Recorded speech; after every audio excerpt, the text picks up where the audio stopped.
And salutations, I'm Gil. And I'm Gil, and this is Strategic Prepper.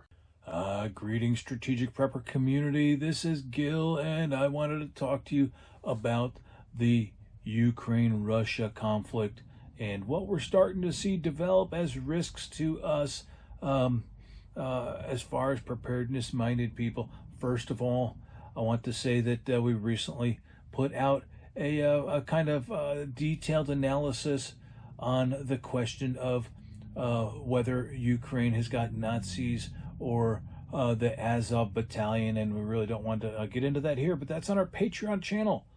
So for those of you that subscribe to the Patreon channel, you're going to see a pretty good bit of information, good discussion on who they are and what role they do or do not have out there in the conflict. So I want to talk to you guys today about the food. If you stay to the end, I'm going to have a link on a video that we did earlier this year on the coming food crisis, and I just want to give some more information on that. But that link to that video will be at the end. And here's the thing. I've got several articles here, and this one here, Global Food Crisis, Ukrainian War will have catastrophic effect on the global food supply. This is Russia's ongoing invasion of Ukraine. This is a Breitbart story, and it's going to have a catastrophic effect on the world's supply. And the thing is that both Ukraine and Russia are large producers of food. Ukraine is a big bread basket, a lot of food production there, and not just the food, but other steps on the food process, such as fertilizer. So they produce a lot of this, and this war is really going to hamper that food production. And that's what this article is talking about. The world is headed to a global food crisis. This is the head of a major agricultural organization. Let's see if I can get this person's name here. I should have highlighted that. It says half the world's population gets food as a result of fertilizers. Sven Tor, oh my gosh, I'm sorry, dude, I cannot pronounce this. From he told BBC. Sven Tor Holstether. The company is Yara International, and this was from a BBC interview, and he's saying trade is grinding to a halt as a result of the current stage of the conflict. And one of the major fertilizer companies bosses is saying, guys, we're going to have some serious problem for that. So stay to the end. We got a link on what we can do personally about that. So that that's a video that we've already done that we're going to share with you. So I'm not going to recap all that, but we certainly have time to get ready in the preparedness community.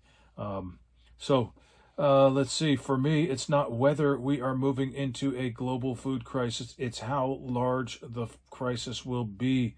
This is what Holstetter, I'm going to say Holstetter, and I apologize if I mispronounce that. That's what he's saying. It's going to happen. The food crisis is not even an option. He's saying it is going to happen. All right. So, about a quarter of key nutrients used in food production come from Russia.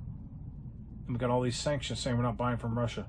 Same time, we're doing whatever we can to find additional resources. Such short timelines, not going to happen, he's saying. And he's got a bleak outlook. That's one article. Another one. Green Agenda Minister ignores the food crisis. This is UK.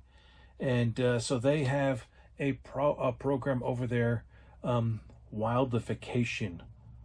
They're trying to restore some land to the wild, which means they're taking it out of food production. And you think these guys, these lefties, you think they're going to sit there and say, well, maybe this is not the best time. No, they're going to do it. They're going to go ahead and continue with this program. That's what this article's about. And the UK minister has ignored pleas of farmers because of this upcoming food crisis, and everyone sees this. And it's like, we need to plant now to avoid this crisis because it's going to happen, and it's likely going to happen in this food cycle. And the Scotland's leftist biodiversity minister, Lorna Slater, Lorna rejects the farmers' pleas. Her government has a green agenda. We have to return land back. Let's see. So that is the gist of this article. What does that mean? I don't live in the UK, you tell me. Oh, I don't either. I live in Tennessee. But the thing is, this still is a global market. And you've got the shrinking supply of food and fertilizer from the Ukraine, Russia. You've got UK is going to need more food production. They're actually taking food production land out. They're going to buy more. And other people who buy from Russia, buy from Ukraine, are going to buy from elsewhere. And as more people, that puts more pressure on the food supplies. And that means that the food will be spread a little thin. Let's hope we don't have a drought or anything this year. Oh my gosh, that would really be bad. And so that's what I want to share with you guys. And so check out this video on what we can do for food production. We can help ourselves. We're preparedness-minded people. So check out this link, this other video,